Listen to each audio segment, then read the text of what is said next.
Vamos lá, pessoal, vamos resolver a prova aqui da UFO de 2020, a provinha de Química. Olha aqui. A designação de produtos químicos geralmente é associada a substâncias manuseadas em laboratórios químicos científicos. No entanto, há uma grande variedade de produtos químicos que são utilizados rotineiramente nas atividades domésticas de limpeza, tais como sabão, detergente, água sanitária, desinfetante e álcool. Esses produtos devem ser responsavelmente utilizados para se evitarem danos à saúde e ao ambiente. Assinale a alternativa que apresenta a classificação química e a correta função do produto de limpeza indicado no texto, ok? Então ele está falando aqui do detergente, não é? Vamos lá. Detergentes são formados por misturas de compostos orgânicos capazes de emulsificar os óleos? Sim. Robson, o que é emulsificar? É formar a célula, ok? Entre aspas, podemos falar que é a forma que a gente retira o óleo, a gordura da água, onde eu tenho uma parte polar e outra parte apolar, formando a minha micélula, certinho? Então é a letra A. Sabões possuem longas moléculas orgânicas formadas unicamente por uma parte apolar? Não, ela precisa ter uma parte polar, certo? Só a parte apolar não vai conferir ser um sabão, ele não vai conseguir emulsificar. A C. Água sanitária é utilizada como desinfetante composto por cloreto de sódio em solução. Então, a água sanitária é o hipoclorito, ok? Não pode ser só o cloreto de sódio. Cloreto de sódio é sal, né? NaCl.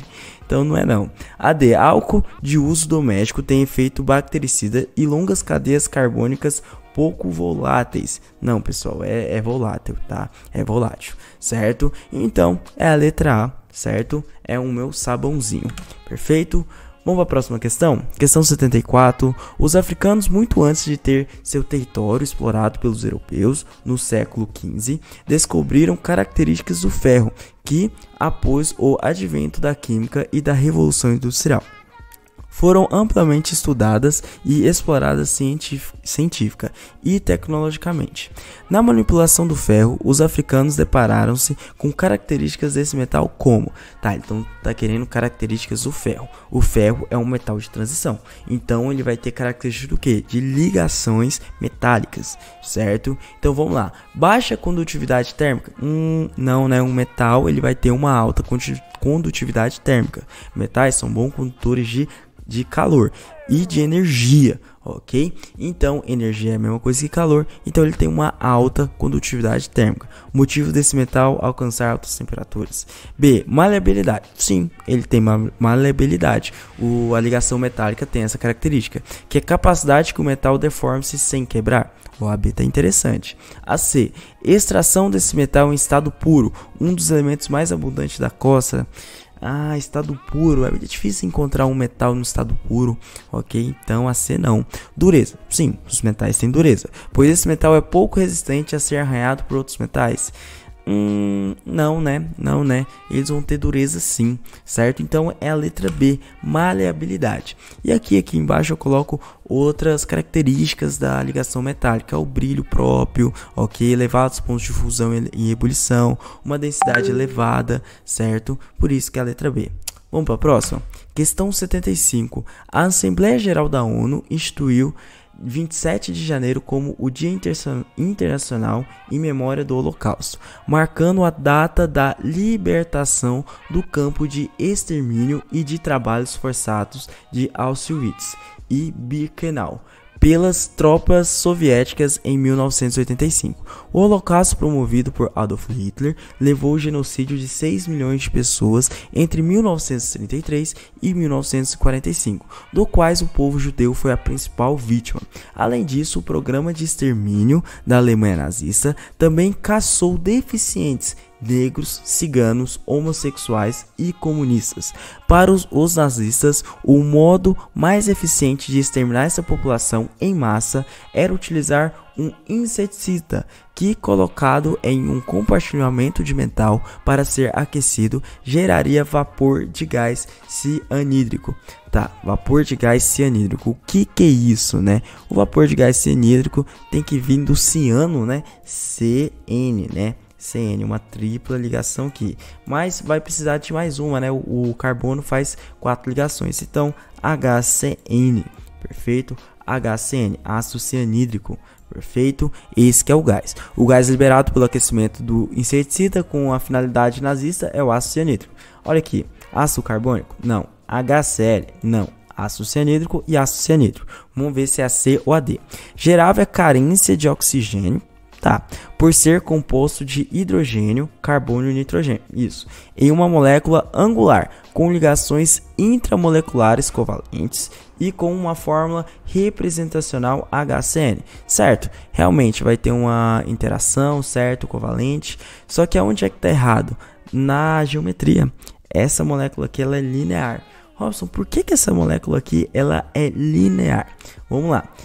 O carbono ele é o átomo central. Ah, Robson, por que tem que ser HCN dessa forma? Porque tem que ser. Não tem como ter essa molécula sem ser nesse formato aqui. Hidrogênio, carbono e nitrogênio.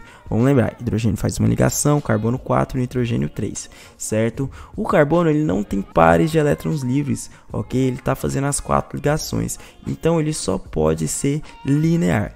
Caso o carbono tivesse pares de elétrons livres, aí sim seria angular, mas não é o que acontece. Isso aqui acontece na água, né? Na água é angular. E outra coisa, eu tenho uma tripla ligação, uma ligação bem rígida aqui, ok? Então não é a C, lógico, só pode ser a D. Era altamente letal, sim, por ser composto de hidrogênio, carbono e nitrogênio em uma molécula linear, ó, com a ligação intramoleculares covalentes e com a fórmula representacional HCN. Letra D, certinho? Uma questãozinha bem tranquilinha mesmo, ok? Vamos para a próxima? Questão 76.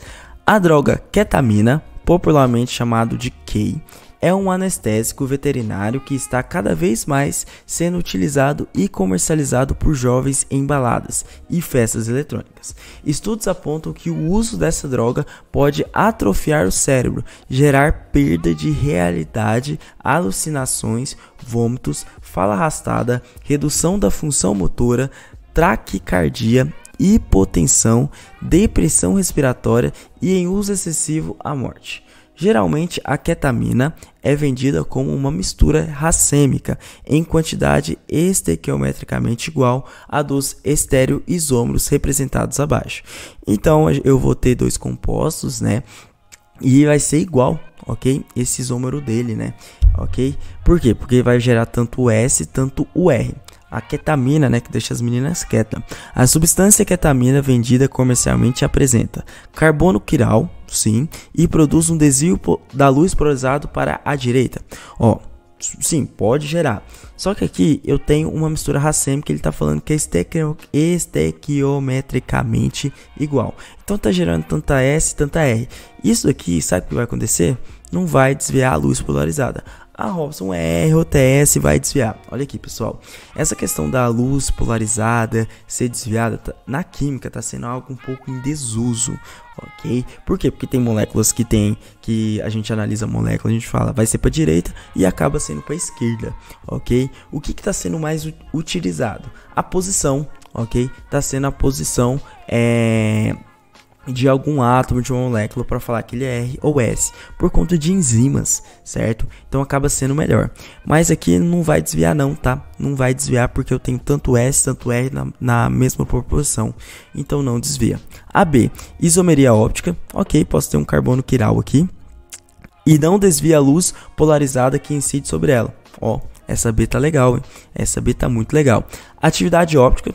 Tá, ok? Causada pelo carbono quiral dos enantiômeros. Não, né? Não vai ter esses enantiômeros, certinho? Perfeito. Vamos lá.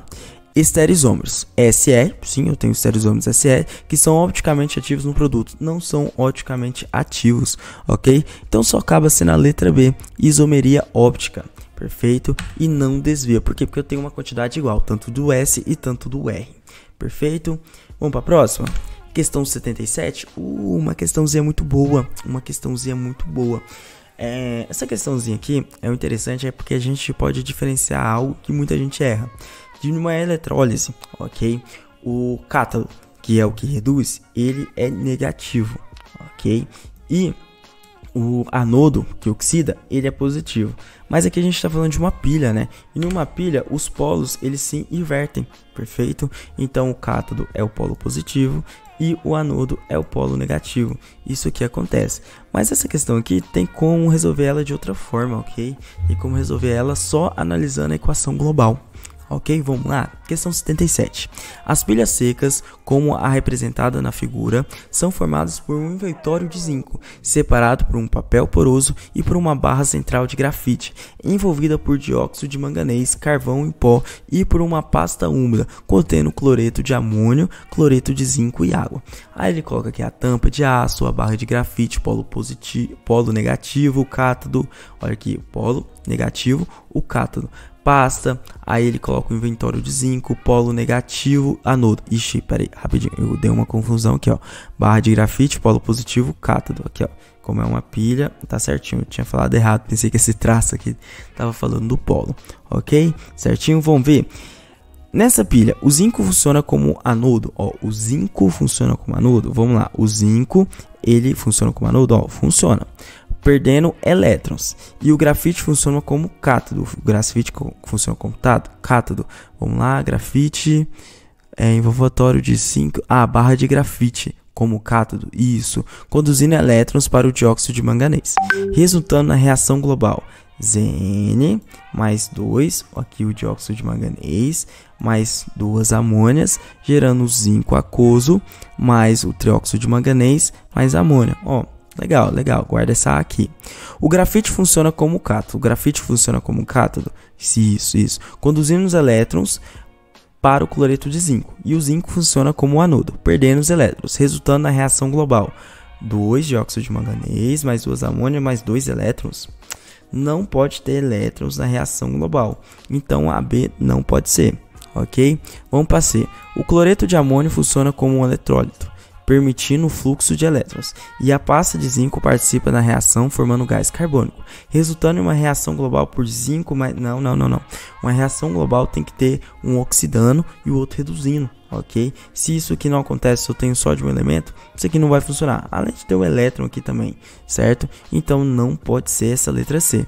Perfeito? AD. A pasta de zinco, de manganês, cloreto de zinco e carvão funciona como ponte salina.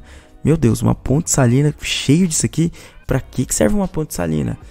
Ela tem que ser com tantos elementos? Ela não precisa ser com tanta coisa assim, tá? A ponte salina, ela vai equilibrar, tá? A quantidade de íons, perfeito? Aí vai permitir que a pilha funcione, ok? Mas pra que tanta coisa aqui? Isso aqui não é uma ponte salina.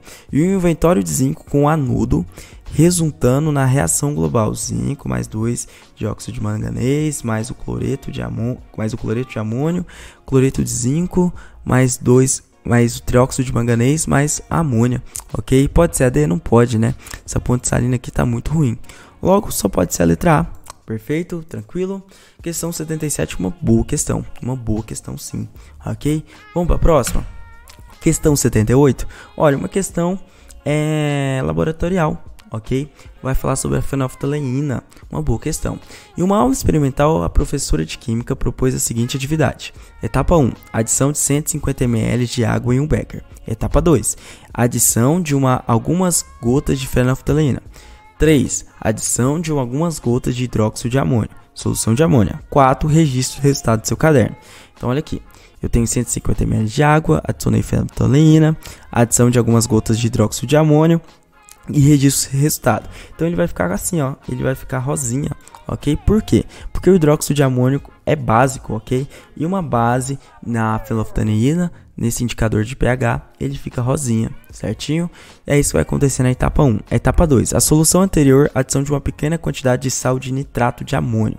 Tá, agora ele vai colocar nitrato de amônio. O que é o nitrato de amônio? É um sal.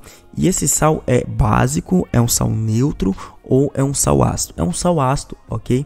Por que esse sal ele é ácido? Porque tem um nitrato. Se adicionar água, vai formar o ácido nítrico, ok? Vai formar o ácido nítrico. E o ácido nítrico, ele é um sal ácido, ok? É um sal ácido.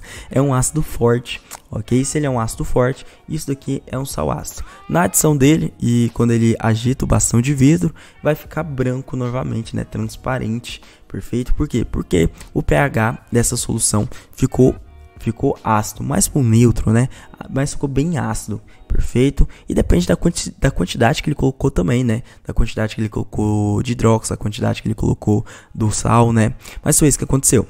A análise alternativa que apresenta a melhor explicação para o resultado encontrado nas etapas 1 e 2. Tá, eu já falei que aconteceu. A alteração do pH da solução em função da fenolftaleína. Promoção da intensificação da coloração rosa pela adição do sal. Tá, isso aqui...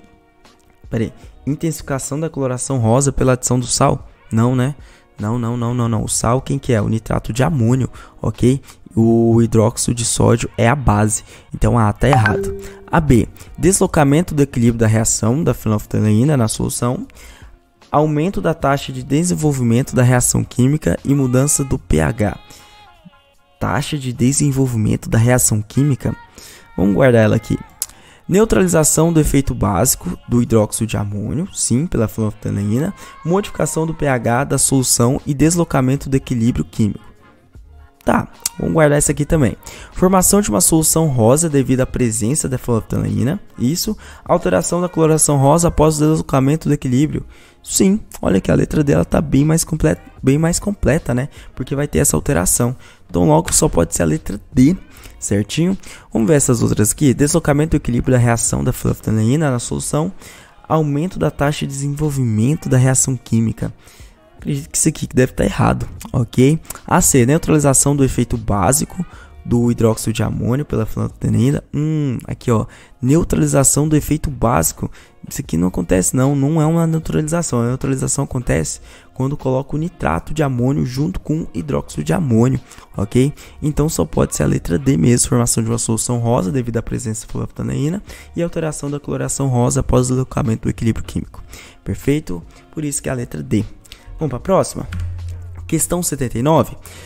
Crianças e adolescentes abusam do cigarro, e especialmente os mentolados, gerando vício e sérios problemas de saúde. O alcatrão, presente no cigarro, é uma mistura mais de 4.000 substâncias, dentre elas os fenóis, nitrosaminas não voláteis e íons metálicos, arsênio, cádmio e níquel, só metais tranquilos, e hidrocarbonetos policiclos, aromáticos, constituintes de uma família de compostos caracterizados por possuírem 2 ou mais anéis condensados. Em outras palavras,